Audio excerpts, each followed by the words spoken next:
Hello, everyone. As the title said, this is something that really surprised me in photography, and it was giving away free service to people that got a very small amount of interest. So let me start at the beginning. As you may know, if you've followed these podcasts, my partner died a few years back.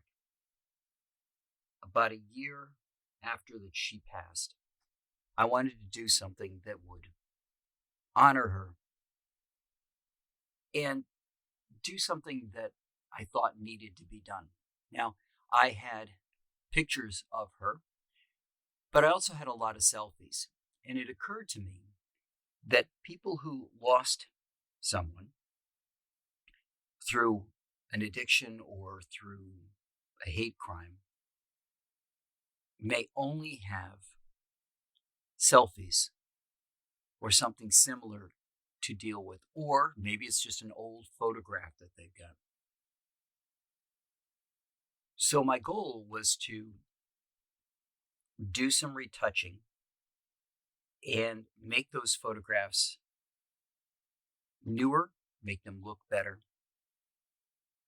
allow people to see their loved one in the picture in the best light possible. So in order to do this, there were several tasks that I took upon myself to get better at making these photographs look good and to improve old photographs and things. Then I took out some advertising and said, hey, if you've got a photograph, I was worried about how many I would get, so I limited it to just one photograph of someone who you lost due to an addiction or to a hate crime. Send me the photograph. Well, actually, to begin with, just let me know. Then I would contact them. They could send me the photograph.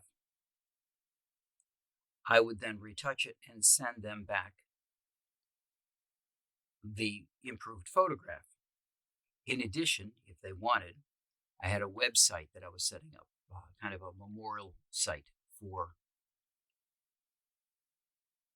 all of these people, so that the refreshed photograph would be available there for them to view and share the site with. The goal, like I said, was to give everybody a good photograph of their loved one. Taking out the advertising, I was concerned that I might end up with more work doing this or more photographs than I could possibly handle, but it was worth the risk. I wanted to see how many people I could help by giving them the gift of a good photograph.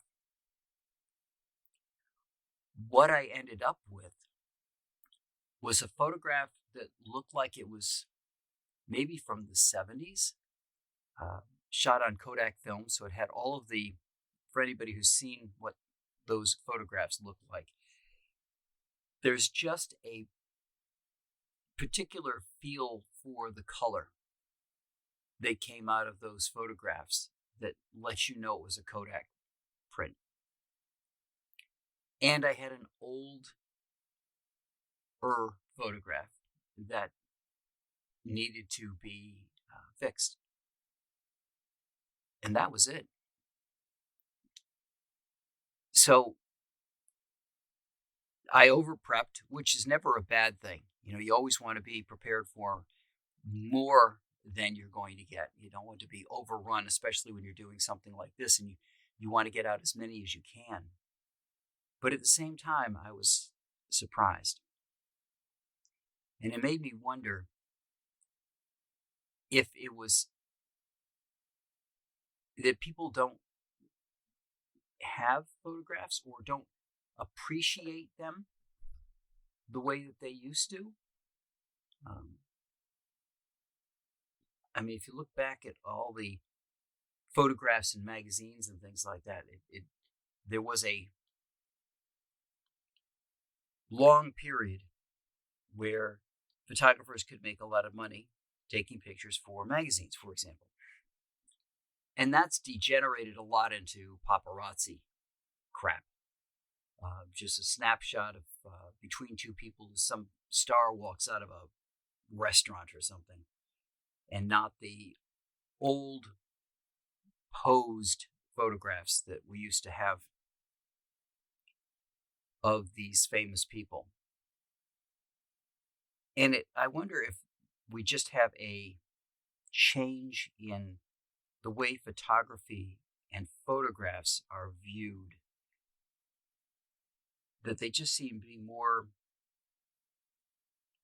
a commodity, especially with the number of selfies and things. You look at TikTok or Instagram, shorts, reels, all these videos, they're really not what you would consider to be higher quality material, but there's a lot of them. And it kind of makes me wonder if we've gone the route of quantity over quality. That the quality doesn't matter as much, just as long as there's a lot of them. So maybe there's one in there that you like.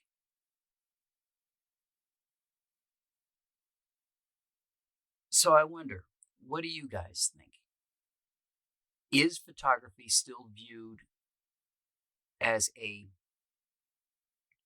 valuable thing to have? Or is it just a commodity, something that you put on your phone as a backdrop?